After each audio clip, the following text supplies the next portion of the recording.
কোটা সংস্কার আন্দোলনের ৩ সমন্বয়ক নাহিদ ইসলাম, আসিফ মাহমুদ ও আবু বকর মজুমদারকে তুলে নেওয়ার অভিযোগ দিয়েছে বার্তা সংস্থা এএফপি।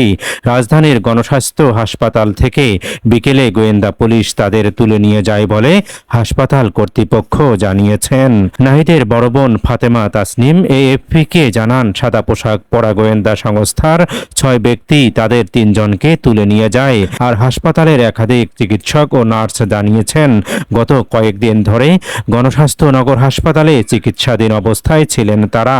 বিকেল ৪টার কিছু সময় পরেই তাদেরকে তুলে নিয়ে যাওয়া হয়। এএফপির খবরে আরও বলা হয়েছে, গত কয়েকদিন ধরে গণস্বাস্থ্য নগর হাসপাতালে চিকিৎসাধীন ছিলেন তারা, ছিলেন পুলিশের নজরদারিতেও। বৃহস্পতিবার সন্ধ্যা থেকেই তাদের সঙ্গে কাউকেই দেখা করতে দেওয়া হয়নি। নাহিদ ইসলাম ও আসিফ মাহমুদ এর আগেও তাদের তুলে নিয়ে নির্যাতনের অভিযোগ করেছিলেন। এই ৩ সমন্বয়ককে তুলে নেওয়ার ব্যাপারে এখন পর্যন্ত সরকারি মহল থেকে কোনো কিছুই জানানো হয়নি। তাদেরকে কোন ডিবি পুলিশ হেফাজতে রাখা হয়েছে সে ব্যাপারেও এখন পর্যন্ত কোনো তথ্য পায়নি কোনো সংবাদ মাধ্যম।